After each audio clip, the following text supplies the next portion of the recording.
La palabra de hoy se encuentra en Hebreos capítulo 8, versos 7 al 10.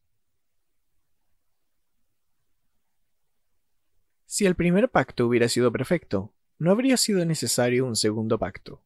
Pero Dios, al reprocharle sus defectos, dice: Vienen días, dice el Señor, en que estableceré un nuevo pacto con la casa de Israel y la casa de Judá. Este pacto no será semejante al que hice con sus antepasados, el día que los tomé de la mano para sacarlos de la tierra de Egipto, pues ellos no fueron fieles a mi pacto, y por eso los abandoné, dice el Señor. Este es el pacto que haré con la casa de Israel. Después de aquellos días, dice el Señor, pondré mis leyes en su mente, y las escribiré sobre su corazón. Yo seré su Dios, y ellos serán mi pueblo. Ok, bien, qué bueno poder verles nuevamente en vacaciones de invierno. Qué bueno también que este lugar esté lleno, que la iglesia se reúna cada día domingo, también ver caras nuevas, algunos amigos que no habíamos visto por diversas situaciones durante algunas semanas, así que contentos de ver a la iglesia St. John's reunida. Bueno, hoy día vamos a continuar con esta serie de mensajes y hoy día les quiero compartir un mensaje basado en Hebreos capítulo 8. Y la pregunta que hoy día quiero responder es: ¿cómo cuidarnos de tener un corazón, o cómo cuidarnos de caer en un corazón endurecido? Cuando pensaba en esto, en la dureza de corazón y en lo que pasa en nuestro espíritu, pensaba en la conversación que tuve hace un par de días atrás con un amigo. Él estaba preocupado por un matrimonio amigo de él precisamente en este caso. Este matrimonio, tanto él como ella, son cristianos. Y una de las cosas que él me compartía era de que él, ya en este último tiempo, ya no encontraba bonita a su esposa. Y había comenzado a tratarla con palabras hirientes, crueles. Pero por otra parte también, cuando él conversaba con ella, se daba cuenta de que ella no lograba ver su propio pecado.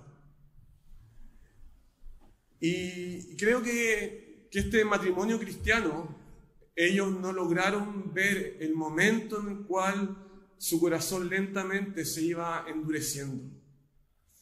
Ellos habían empezado a romper sus promesas y quebrantaron su pacto matrimonial.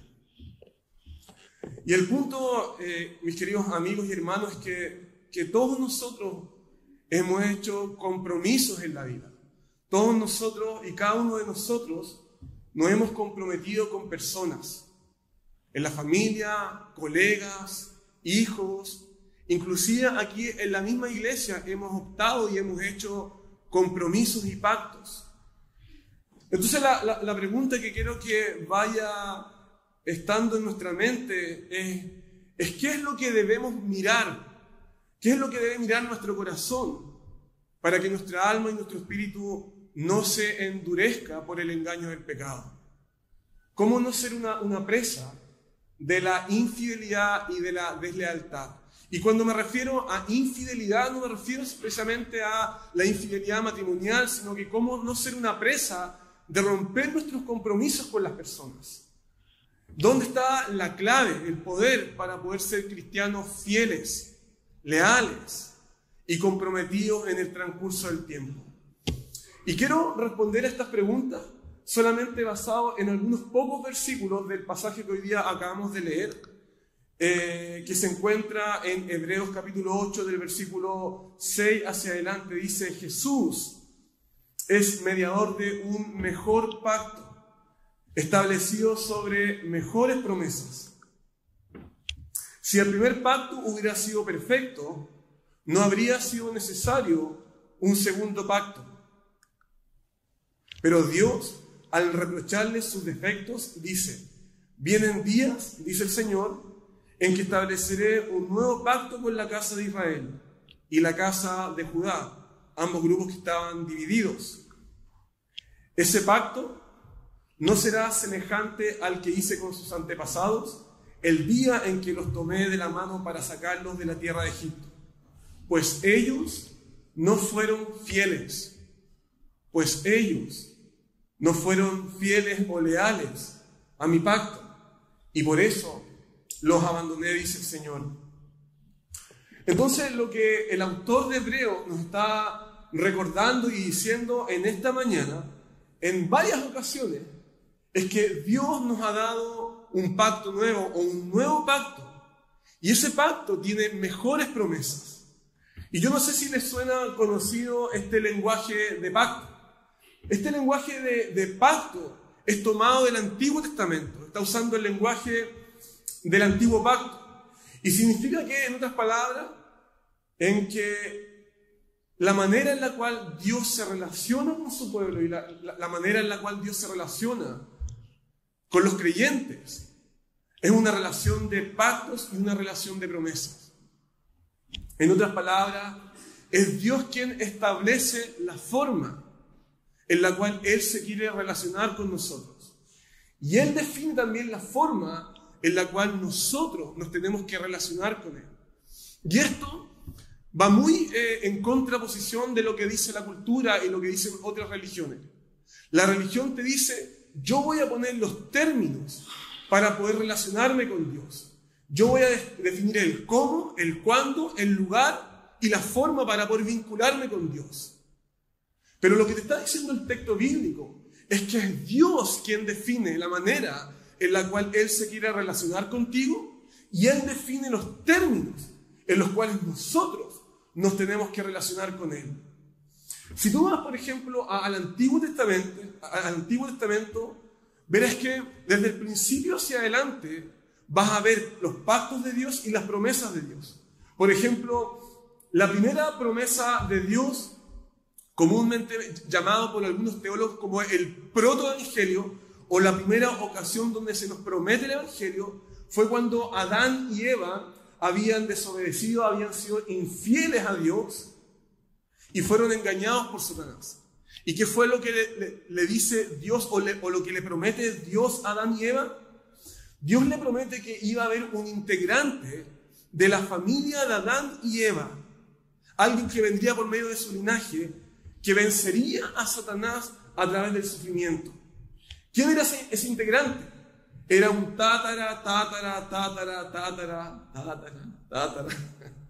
tataranieto de Adán y Eva. ¿Quién es? Ese es Jesús, el nieto de Adán.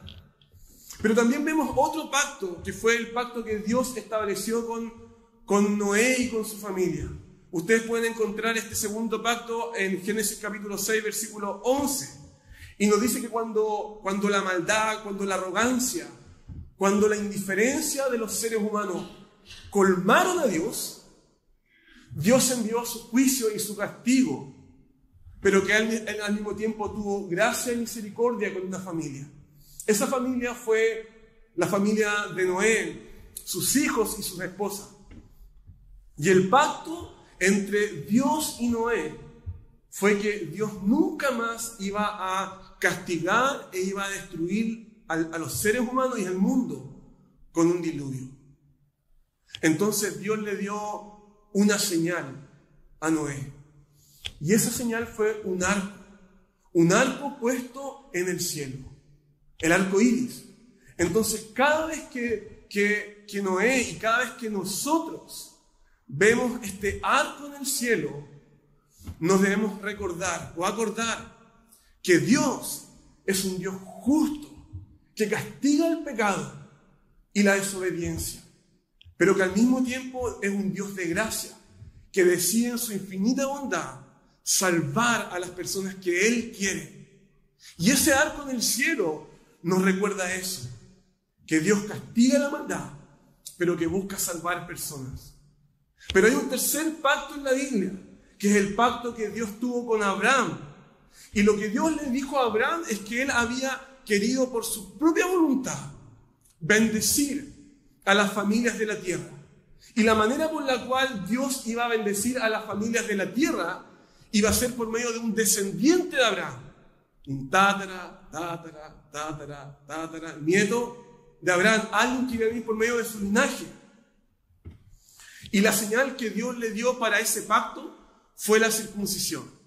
¿Y qué es lo que es la circuncisión? La circuncisión era el corte que los padres tenían que hacerle a sus hijos de 8 días de edad y tenían que cortar. Y esa frase cortar era cortar el prepucio, cortar la carne. Y ese símbolo es un símbolo muy importante para nosotros. Porque cortar el prepucio de un niño para poder integrarlo al pueblo y a las bendiciones del pueblo apuntaba a que un día Jesucristo iba a venir a cortar no la carne, sino que iba a cortar nuestros corazones pecaminosos. Que Él iba a decidir con su propia obra cortar de una vez para siempre nuestros impulsos que nos dominan, nuestros deseos que nos destruyen, para los que confían en Jesús. Pero hubo un pacto más, que fue el pacto que Dios hizo con el pueblo de Israel en el monte Sinaí, cuando Moisés fue mediador, nuevamente apuntando a un perfecto mediador que era Jesús. ¿Y qué fue lo que sucedió? Dios decidió salvar a su pueblo de los amos que lo hacían sufrir. Y luego de haber salvado a su pueblo, Dios decidió darle los 10 mandamientos, que era la forma que Dios había determinado para que el pueblo se pudiera relacionar con Dios. Y escucha lo que Dios le dijo al pueblo en Génesis capítulo 19, versículo 6. Si ahora ustedes prestan oído a mi voz y cumplen mi pacto, serán mi tesoro especial por encima de todos los pueblos, porque toda la tierra me pertenece. Déjame hacerte una pregunta. ¿Qué es lo que toda mujer, toda novia quiere escuchar en el altar? Lo que quiere escuchar en el altar una mujer es que su novio le diga: tú eres mi especial tesoro. Y esto era lo que Dios le estaba diciendo a su pueblo. Si ustedes son fieles, si ustedes dejan de esconderse de mí, si ustedes cumplen lo que yo he establecido, mis ordenanzas, ustedes serán mi especial tesoro. ¿Pero qué significa esto para nosotros? En otras palabras, lo que Dios le estaba diciendo a su pueblo era: yo quiero relacionarme contigo, yo quiero ser tu Dios, yo quiero ser tu Padre, yo quiero que ustedes tomen un compromiso, que hagan votos, que cumplan sus promesas, que hagan un pacto para servirme. Pero ¿sabes lo que pasó? El pueblo no pudo. El pueblo, en lugar de amar a Dios con todo su corazón, amaron las cosas que Dios les había dado. Y en lugar de considerar a Dios como lo más importante en su corazón para vivir en su vida, ellos tomaron los bienes de la vida y los hicieron sus propios dioses, salvadores sustitutos, para poder alcanzar todo lo que ellos habían soñado alguna vez en su vida. Ellos no fueron fieles a su compromiso. Pero mira lo que le dice Dios a su pueblo: ese pacto no será semejante al que hice con sus antepasados el día que los tomé de la mano para poder sacarlos de la tierra de Egipto, pues ellos no fueron fieles a mi pacto y por esa razón yo los abandoné. ¿Cuál era la razón por la cual el viejo pacto era débil? No porque Dios se había equivocado, no porque el pacto de Dios o las promesas de Dios hayan sido defectuosas. Dios no era el problema. El problema era el pueblo. El problema es que Dios, habiéndole dado a su pueblo la manera en la cual ellos debían vivir la vida cristiana, ellos no fueron capaces de poder vivir el estilo de vida que Dios les había pedido. Ellos no fueron capaces de poder vivir como pueblo. No fueron capaces de poder distinguirse de la cultura. No fueron capaces de poder iluminar los lugares oscuros. Ellos callaron cuando tenían que hablar. Ellos se apartaron cuando tenían que estar. Ellos cedieron cuando no tenían que claudicar. No fueron capaces de poder vivir el estilo de vida que Dios les había dado.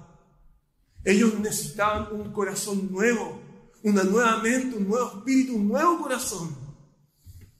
Hay una famosa frase en nuestra sociedad que dice: hecha la ley, hecha la trampa. ¿Saben qué?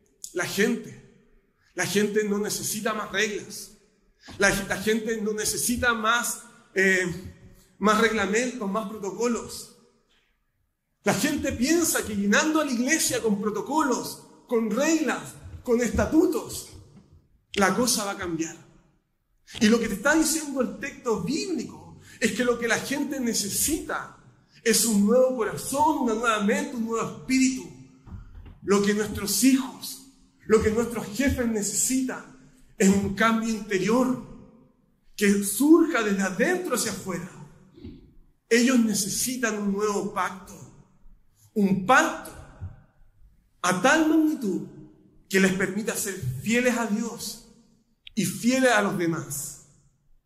Un pacto que los capacite para poder servir a Dios con todo el corazón y servir a su comunidad. Un pacto en donde los mandamientos de Dios sean grabados o sean tatuados en el propio corazón. Hoy día los jóvenes se tatúan todo su cuerpo y los grandes íconos de la moda, del fútbol, llevan grandes tatuajes. Pero lo que el pueblo cristiano necesita es que los mandamientos del Señor, su ley, sea tatuado en nuestro espíritu. Entonces debemos pensar en estas cosas. Y fue Jesucristo quien fue el que dijo que había un nuevo pacto antes de morir. Él se sentó con sus discípulos y les dijo que fue la lectura bíblica, que fue la primera que nos leyó Carolina, que aparece en Lucas capítulo 22, versículo del 14 al 20. Jesús, después de haber cenado, tomó la cena y les dijo: esta copa es el nuevo pacto en mi sangre, que por ustedes va a ser derramada. ¿Qué significa esto para sus discípulos y para nosotros? Que lo que nosotros necesitamos es la vida y la muerte de Jesucristo. La muerte y la vida de Jesús, su sangre derramada, es el nuevo pacto que nosotros necesitamos en nuestros corazones. El Evangelio nos recuerda que Dios cumplió su parte. La copa, la sangre derramada, nos recuerda de que Dios sí cumplió su promesa. A pesar de nuestra terquedad, nuestra infidelidad y nuestra arrogancia, que Dios sigue siendo fiel, aún a pesar de nuestra infidelidad. Y su vida, su muerte, no las reglas, no los protocolos, su vida y su muerte es lo que nos capacita para poder cumplir sus mandamientos. Por eso que el profeta Jeremías y el profeta Ezequiel hablaron de un día en cuando nosotros íbamos a recibir un nuevo corazón de parte del Señor. Que el corazón de piedra, el corazón duro, incrédulo, el corazón que desconfía, sería cortado por el Evangelio. Y Dios nos infundiría un nuevo corazón, uno de carne, uno blando, sencillo, uno que cree y que ama a Dios con todo el corazón y que quiere por su propia voluntad cumplir los mandamientos del Señor. Una nueva mente y un nuevo corazón. Por lo tanto, solamente a través del Evangelio y nada más que el Evangelio y de Cristo y su sangre, nosotros vamos a ser capaces de poder vivir nuestra vida cristiana como Dios lo ha establecido. Lo que hace la cruz es que reforma nuestra mente y nuestro corazón. Muchos cristianos buscan la teología reformada. ¿Y saben lo que sucede? Buscan la teología reformada, pero cuando uno ve sus vidas, lo que ellos creen y leen no está de acuerdo con lo que significa verdaderamente la reforma. Lo que buscó la reforma no solamente fue establecer un conjunto de verdades bíblicas, sino que el pueblo cristiano entendiera cómo la vida cambia por medio de la gracia de Cristo. Solo Cristo, solo fe, solo por gracia, solo la gloria al Señor. La cruz de Cristo reforma nuestras mentes y nuestros corazones como pueblo del Señor. Eso es lo que la iglesia necesita. La razón por la cual la gente rompe sus compromisos, la razón por la cual nosotros rompemos nuestros compromisos, es porque la gente no cumple tus expectativas. Y cuando la gente no cumple tus expectativas, tú abandonas, tú te vas, tú lo dejas todo tirado. Como ella no amó, entonces yo decidí no amarla. Como él no cumplió, entonces yo no cumplo. Como él no estuvo a la altura, entonces yo me retiro. Y la gente abandona sus compromisos, sus pactos, porque la gente no está a la altura. Hace un par de años atrás conocí un programa que se llama Adopta un Hermano. No sé si alguna vez lo han escuchado, ¿sí? Un programa muy conocido y muy lindo. Adopta un Hermano.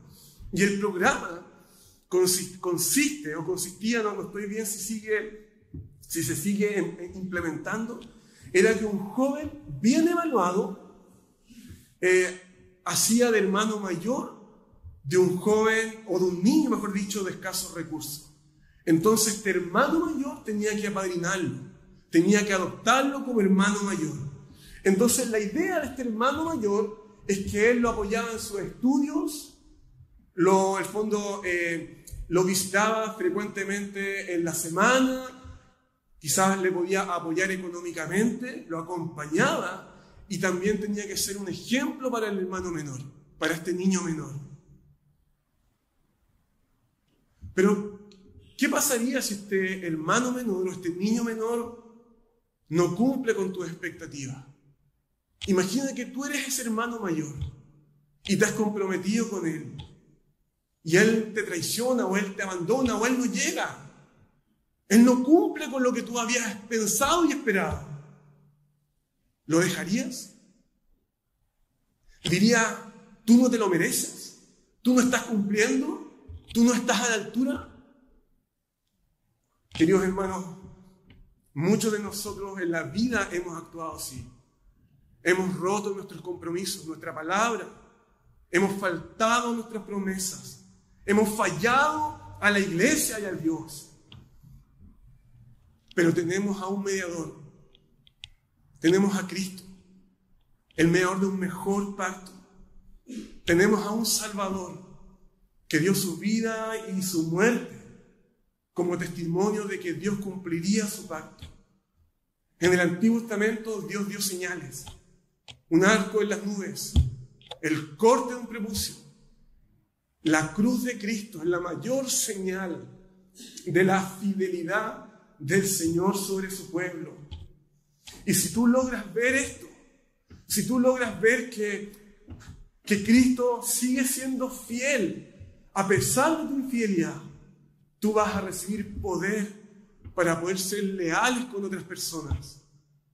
Si tú logras ver el amor de Cristo siendo derramado en tu corazón y en ti, su perdón, que va mucho más allá de nuestras expectativas, tu corazón vacío se llenará a tal forma, a tal magnitud, de que tú serás capaz de amar y perdonar, aun cuando no haya nada a cambio. Pídele a Cristo, ven la magnitud de su amor, cuán alto, cuán ancho y cuán profundo es el amor que Él ha tenido contigo, y que su compromiso genere en ti lealtad, perseverancia, cuando aún otras personas no cumplan lo que te han prometido. Si tú esperas ser leal cuando otros sean leales, tarde o temprano tu corazón se llenará de frustración, de amargura, de resentimiento. Vas a querer irte de la iglesia. O es más, si tú eres de aquellos que cumplen las reglas, pero sin humildad, tú serás de aquellos que se van a jactar de ellos mismos. Habrá una gloria, una jactancia, un orgullo personal que te hará mirar a los demás por encima de los otros. Por lo tanto, cumplir las reglas y las normas no sirve si no hay humildad de por medio. Entonces, lo que quiero invitarte en esta mañana es a que dejes atrás la dureza de corazón, Quiero invitarte esta mañana a que te arrepientas de romper tus promesas. Las promesas que le has hecho a Dios y las promesas que has hecho dentro de esta congregación. O quizás la congregación que dejaste. Quiero invitarte a que a través de Cristo puedas cumplir con tu llamado de vivir una vida cristiana en el poder del Espíritu Santo. Quiero terminar con esto. La iglesia está creciendo. Gente se está convirtiendo. Familias nuevas están llegando a St. John's. Nuevas conversiones, nuevas familias. Más personas quieren conocer la Biblia, quieren conocer la fe cristiana. Y yo lo estoy llamando en esta mañana a mirar más a Cristo. Y a través del Evangelio responder con lealtad a Dios y a tu iglesia. Queremos ser discípulos que hagan discípulos. Y para eso necesitamos de ti. Necesitamos no solamente tus recursos, ni tu tiempo. Necesitamos tu vida, tu lealtad, tus votos, tu pacto. No solamente por un periodo de tiempo, por todo el tiempo, a largo plazo. Y que el Evangelio les capacite, que nos capacite para ser fieles solamente a través del poder de Cristo y para la gloria del Señor. Amén. Amén. Los quiero invitar entonces a que se puedan poner en pie.